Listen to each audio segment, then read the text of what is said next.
This is the podcast, Wide Open Spaces with Elise, me, the fiery redhead. You can listen to this podcast anywhere you love listening to your favorite podcast. Check me out at wideopenspaceswithelise.com. Elise is spelled I-L-I-S-E. And check out my new book, A Wanderlust Within, A Journey to Self-Discovery. Now let's listen, talk, and evolve together.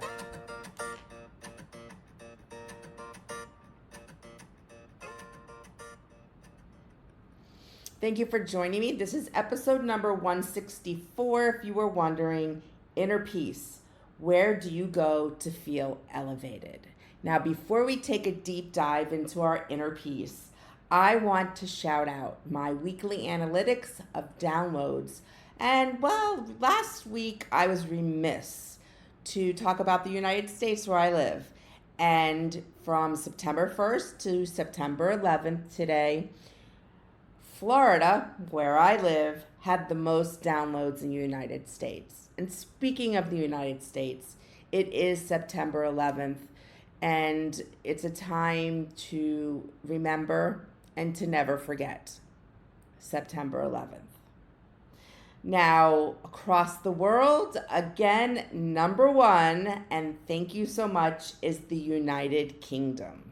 In that date from September 1st to today, September 11th, 87 downloads.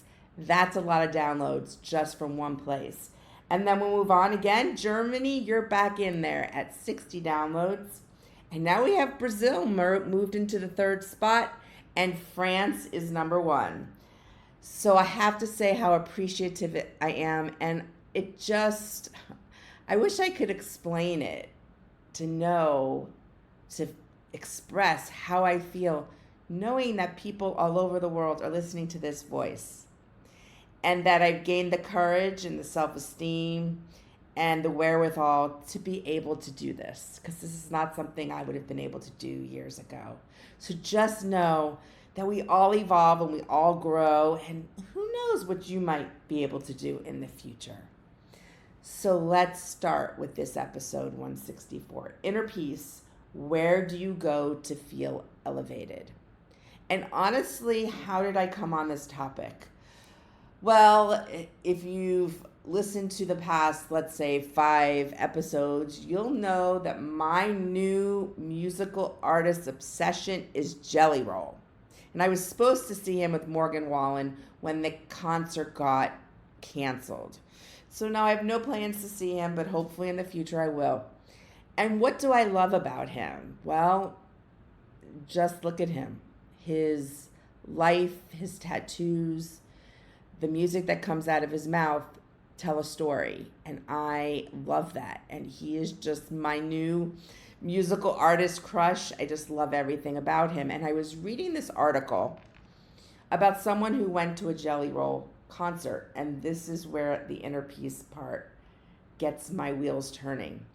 Now, I've seen some TikTok videos of his concert, and it looks like over the stage is almost the frame of a house, just the wood part, the edges of the house, the roof, but just wood, open. And then at one point, fire comes from all different points of the wood. And then rain comes down, puts the fire out, and he literally stands there getting wet in the water. Now, I find this fascinating, and I can't tell you what it feels like to experience a concert with him, but someone I read did. And they said they didn't realize that going to a Jelly Roll concert would be like going to church, to feel such spirituality, to almost come out feeling as if they've grown from going to a concert. And that's where I started to think, where do I go to get that spiritual feeling? Where do people that I know go? You don't have to believe in God. You can be an atheist. You can be a Christian. You can be Jewish. You can be Muslim. You can be whatever you feel that you connect to. And be spiritual. And not have to believe in any one entity. To be spiritual. And that's where it got me thinking about spirituality and where do I personally go for that feeling of feeling one with, for me, not necessarily God, but with the world. And yes, have I gone to religious places and have I felt spiritual in those? Just went somewhere this past Saturday for an event. Yes. But that's really not in my innate nature.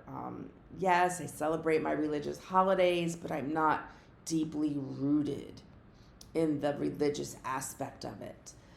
And so I feel that we all have to have a spiritual side to us, whatever route that takes. So I did a little digging. And I know from my own personal knowledge and experience that there's 3 types of peace: spiritual, relational, and emotional. Spiritual, we're talking about, emotional peace, and relational peace. And I think they kind of speak for themselves, right? All right, do you have peace with your relationships? Do you have peace with your emotions? And those could be a whole other podcast each. Today we focus on the spiritual aspect because, well, Jelly Roll has sparked that thought process in me. And once that's ignited, well, I can go in a million different places. And so I started to research. And it took me a lot of different places and very interesting things. And I'm going to start broad, and then I'm going to bring it way down specific to you. So let's talk broadly. Now, according to Travel Yoga Travel Blog by Anna, there are 10 places in the world that are the most spiritual places to visit. And ironically, I've already been to 2 of them. Had no idea. I know what I felt when I went to these places, and maybe when I read them off, you'll have been, or it's someplace that you've desired to go, or bucket list type of thing. So let me go through them, and I get the perspective just based on the 2 that I know that I've been to, what this author is referring to. So the number 1 is India, Rishikesh, at the Shiva statue. It's the statue, if you look it up, it's a beautiful big statue, and it is considered the number 1 most spiritual place in the world. And then we have Nepal, the Kathmandu Valley. Number 3 is Peru, Machu Picchu. Number 4, Cambodia, and I'm not going to say this right, Angkor Wat. Number 5, where I have been, in the United States, Sedona, Arizona. Number 6, Indonesia, Bali, at the Besiki Temple. Number 7 is Australia. Number 8, been there, UK, Stonehenge. Number 10, Thailand. And number 9, Thailand. And number 10, Israel, the Dead Sea. I know some people who have been to Israel and the Dead Sea and talked about the spiritual awareness of floating in the ocean that is so full of salt that you just bob on top of the world, almost laying there on this water, looking up at the sky, not having to paddle, you just naturally float, and that it becomes a very spiritual experience. Now, in the 2 places that I've been, Sedona, not knowing that this was one of the top 10 most spiritual places in the world, the first time that I was there, I got it. I felt something different when I was there. The earth, the red earth, the aura of the place. If you go to visit the energy vortexes, something happens, not just emotionally, but physically. There definitely is a connection with the earth, the sky, the air, the ground, and it becomes an entire spiritual experience. And Stonehenge alike, being in this vast empty field is the way to express it, with a smaller highway way in the distance, cows fenced in further in the distance. And there is Stonehenge, this ancient structure that was built, that's still standing, and there's an energy there. You just feel it. It's magical. You become very inquisitive as you're there, and you just can't help but stare with your feet planted in the earth in one spot. The energy, something happens within inside of you, and you walk away with a sense of peace. And I'm assuming that all these other spiritual places do the same exact thing for you. And hopefully I'll visit some of them. Bali is definitely on my list. I won't visit all of them, but we're all different, right? We all have different ideas of what we would like to do. So if you're spiritual but not religious, because some of you might be cringing right now, like, oh, I don't believe in God, I'm not spiritual, I don't go to church, I don't go to a mosque or a temple, but I feel spirituality in myself. Well, basically that means you're spirited but not affiliated. So you're spiritual, you have a spiritual nature inside of you, but you're not affiliated with any particular religion. And so you can stop cringing now and thinking about religion and going to church or any other religious places, because you don't have to feel spiritual.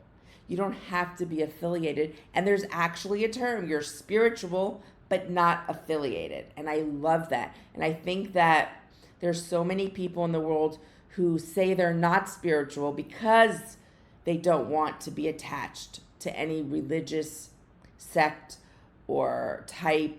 And so you are spiritual but not affiliated. And now you can embrace your spirituality.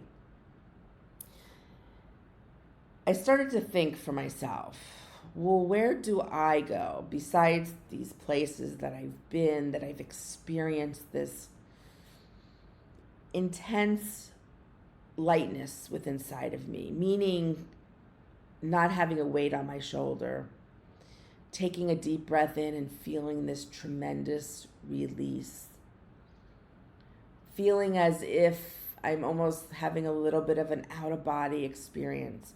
For me, that is real spirituality. And there's only one place, or let's say one avenue, but it's anywhere in the world that I can get this spiritual feeling. It's nature. That's where I go. That's where this spirituality in me comes out. And ironically, like I started in the beginning, that this one person goes to this concert and never expects in a million years. Now, she said she felt like she went to church. But imagine the people who don't affiliate but went to that concert also. His words, the environment, the flames, the water washing away his traumas and his problems and the things he's feeling. First he's on fire and then it washes it away. I mean, that's spirituality coming from this individual performing for thousands of people. And for me, I get that when I'm one with nature. And you may hate nature, you may not enjoy nature, or you just don't feel like you have the time. You do, if you scheduled in there. But I'll allow you it right now. We're not talking about time management here. But for me, it's nature. It's taking my flip-flops off and feeling the grass under my feet. It's putting a blanket down and lying under a tree and smelling and seeing and tasting and hearing, feeling nature, because ultimately my body is part of nature. And in those moments, there becomes a light feeling within inside of me. And if I'm laying there under a tree, it's almost as if I feel elevated. Yes, elevated. Remember, the title is Inner Peace. Where do you feel elevated? And for me, that's where my elevation comes from. Now, if that's not something for you, This is me. What for you do you think could invoke that elevation, that spiritual but non-affiliated feeling? If you're someone who's religious, well, you know right now that it's for you to go to those particular religious facilities. And that's great. But sometimes you might want something a little different, away from religion. And that's where you can start working on these skills. And if nature is one of those things, well, it's free. You may not have grass. You may live in a concrete jungle, but there's parks. There's always park benches that you can sit under a tree. You still hear the rustle of the leaves as the wind blows. You still have smells, sights, and sounds, and things that you can touch. You just have to open up your mind's eye a little bit to your surroundings to feel connected. Now, some other ideas are going to spiritual workshops, not religious, spiritual workshops. And you want to know what the beauty of that is? It's right at your fingertips. You can join different workshops that are free, webinars that talk about spirituality, non-religious, and different groups that you can join, support groups, groups that just talk about connecting with each other, because we talked about that there is relational peace and emotional peace, and that all ties into our spiritual peace. And so workshops, there's no excuse for it. I mean, I do webinars all the time to educate me on growing my podcast, growing my social media, how to advertise, all that stuff that us influencers have to do to grow our shows and our sales on our books and etc., and to make money, monetize. And so I get these free webinars from different companies that I might sign up from their email lists and stuff. And I learn a lot, and it's free. And there are those types of free spiritual workshops out there, non-religious, that you can go to. And they're at your fingertips, whether it's your phone. If you don't have a computer, you've got your phone, your iPad, whatever it is, no excuses. Look in your community. There are non-religious groups that talk about spirituality in your community that are free, that you can attend once a month, once a week, to get in touch and just to hear how other people are getting in touch with their own spirituality. You can hang around with people with similar beliefs. I mean, you all know how it is when you are with a group of people who love what you do. Maybe you're one of those people who goes in those groups on the weekends, and you're those bike riders that all bike ride together. And then afterwards you meet and you talk.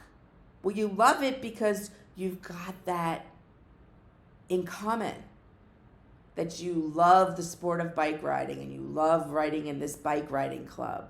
Well, there's spiritual clubs as well, but that bike riding experience can be your spiritual experience. You've got to expand yourself outside your normal boundaries. Explore things that you can have in common that you want to do, and in those you build a milieu. Like a painting class.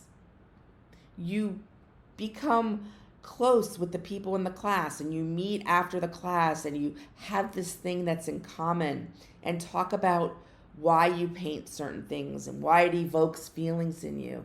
This feeds your spiritual nature. So you really have to start to think outside of the box. If nature, which to me is one of the easier things to do, isn't your thing, or you are looking for something new, step out of your comfort zone and look for people with similar beliefs, similar activities that they like to do. Maybe it's a book club that focuses on self-help groups, self-motivation groups, books that they read, and you meet and you talk about that. That builds your spirituality. don't just think book club and okay, we pick a different book, yes, each time, and they're all different, romance, mystery. No, maybe it's about non-religious spirituality, self-help, self-improvement. And last, which is going to be a common one, you might roll your eyes as I say it, but meditation. There are so many different topics to choose from. A lot of these, and they're free. Yes, you can pay to have a more advanced subscription. I don't pay extra, and I get enough from them. And sometimes they'll have a series of where you listen to a different topic each day, and it's not only just meditation on these apps.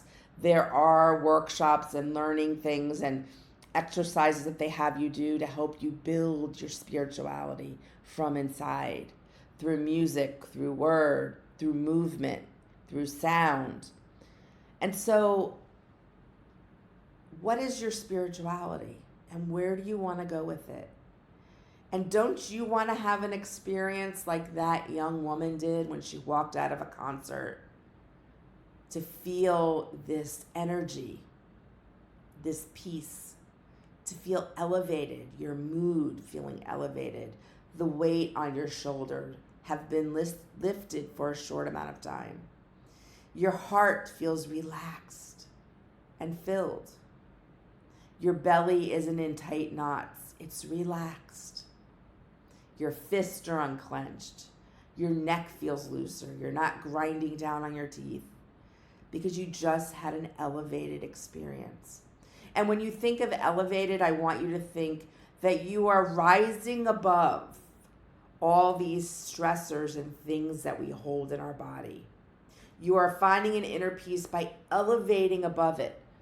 It may be for a short period of time, and it may only last for a short period of time, but you're still doing it. And as you build upon it, you're going to crave it more. Trust me. You will crave and you will want it more. And in turn, you're improving your spiritual, your relational, and your emotional peace. And with those three things, you also will improve your mental health. That's why we're here. We want to live physically and mentally as healthy as possible. And what better way to elevate above all the crap that we experience on a daily basis? And if you can change your thought process when you hear the word spiritual, that it's not just about religion, that's growth. And in that knowledge and acceptance, the world is open to you to find so many ways to nurture that spiritual side of you. I know you hear sometimes when somebody goes, I'm an atheist. When I've heard people say that, I almost feel like they're being defensive. Like, don't ask me why I don't believe in God. And, well, it's none of my business. And I don't think they have to prove anything to anybody. And I think the misnomer is because you're atheist doesn't mean you can't be spiritual. And so the next time you hear someone say that, don't look at them as if they're hard and something's wrong with them because they don't feel connected to something. They could still be spiritual in a different way, just not feeling that being connected to God or a church or a religion is for them. That's not where they feel spiritual. They feel spiritual in a different realm in their life. So let's open our mind's eye and our thought process and find new ways more than what I just gave you, where you can elevate yourself above the fray of the daily life. I guarantee you will feel some physical effects, blood pressure lowering itself, heart rate lowering itself. Maybe you'll notice that some of your anxious habits that you do, well, you don't find the need to do them as much. Biting your fingernails, for example, picking at your fingers, constantly moving and fidgeting. That's my thing, the moving and fidgeting. You'll notice that the more you incorporate spirituality, non-affiliated, in your life, you may see some drastic changes in your behaviors. And that's fantastic. So you can elevate yourself and create an inner peace in your world. Well, thank you so much for joining me today for episode 164. Go to my social media, Instagram, Facebook, Threads, LinkedIn, TikTok. Follow me, leave me comments, and please don't forget to hit that love button. Remember, positive thoughts always create positive energy, and go out and explore all those wide open spaces in your world.